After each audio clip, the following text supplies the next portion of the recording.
ఈసారి జరిగిన ఎన్నికలు రాష్ట్రంలో చాలా విచిత్రంగా, అన్ప్రెడిక్టబుల్గా, అన్ప్రెసిడెంటెడ్గా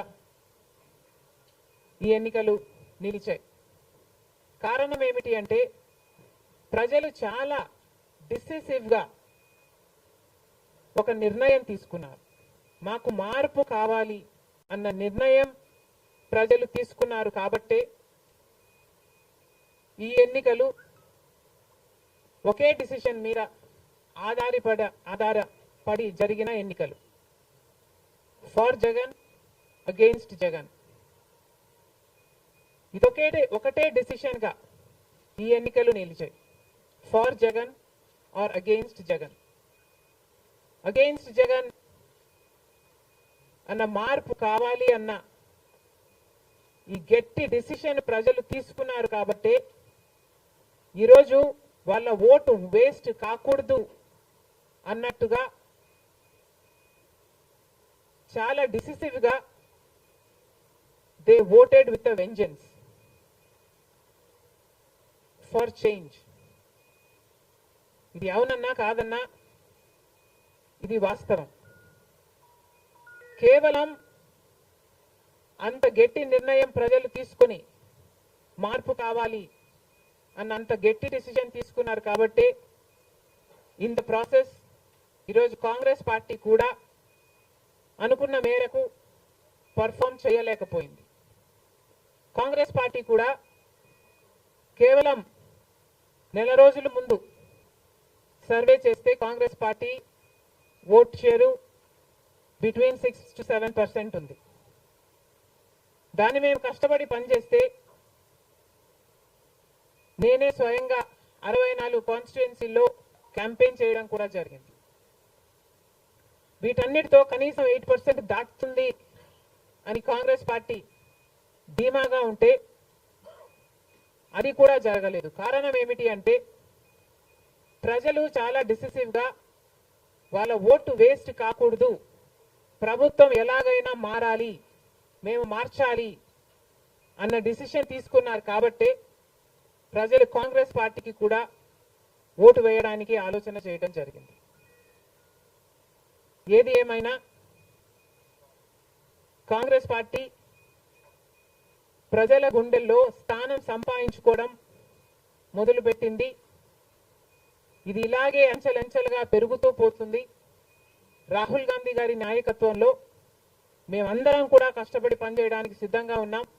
అటు కేంద్రంలోనైనా ఇటు రాష్ట్రంలోనైనా కాంగ్రెస్ పార్టీకి మంచి భవిష్యత్తు ఉంటుందని 2029 కల్లా మేము ఒక మంచి పొజిషన్లోకి రాగలమని నమ్మకం మా అందరికీ ఉంది.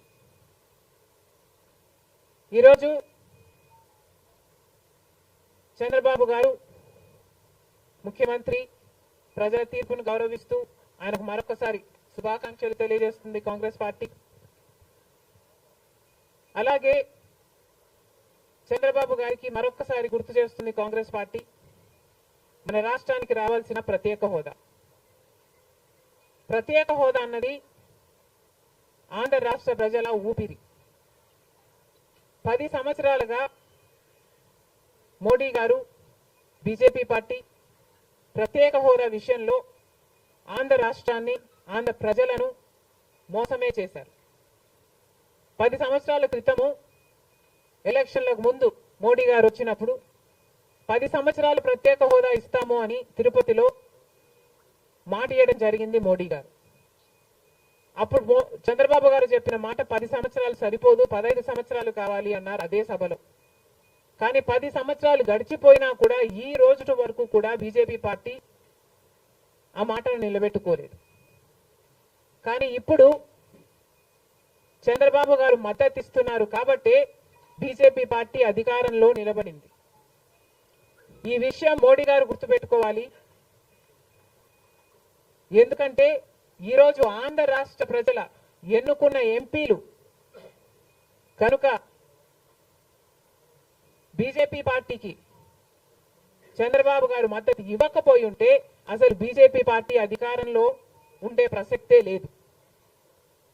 ఈరోజు బీజేపీ పార్టీ అధికారంలో ఉంది అంటే దానికి కారణం ఆంధ్ర రాష్ట్ర ప్రజలు అని మోడీ ఇప్పటికైనా గమనించాలి. చంద్రబాబు గారికి మరొకసారి గుర్తు చేస్తున్నాం.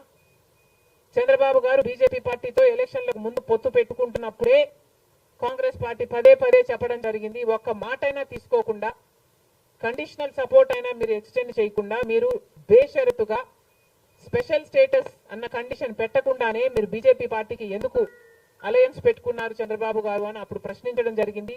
ఇప్పుడు మళ్ళీ బీజేపీ పార్టీ చంద్రబాబు గారిని డిమాండ్ చేస్తుంది.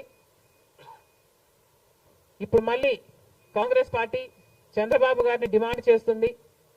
బికాస్ మీరు ఇచ్చిన ఎంపీల వల్ల ఆంధ్ర రాష్ట్ర ప్రజలు ఎన్నికైన ఎంపీలను మీరు బీజేపీ పార్టీకి ఇచ్చారు కాబట్టి, ఈరోజు బీజేపీ పార్టీ అధికారంలో ఉంది కాబట్టి చంద్రబాబు గారు ఈ విషయాన్ని గుర్తుపెట్టుకొని ఇప్పటికైనా మొండి పట్టైనా సరే స్పెషల్ స్టేటస్ అన్నది ఆంధ్ర రాష్ట్రానికి అవసరం కాబట్టి ఇప్పటికైనా స్పెషల్ స్టేటస్ మీద చంద్రబాబు గారు సీరియస్ గా వర్క్ చేసి ఇది సాధించుకు రావాలి అని కాంగ్రెస్ పార్టీ ఆంధ్ర రాష్ట్ర ప్రజల తరఫున డిమాండ్ చేయడం జరుగుతుంది.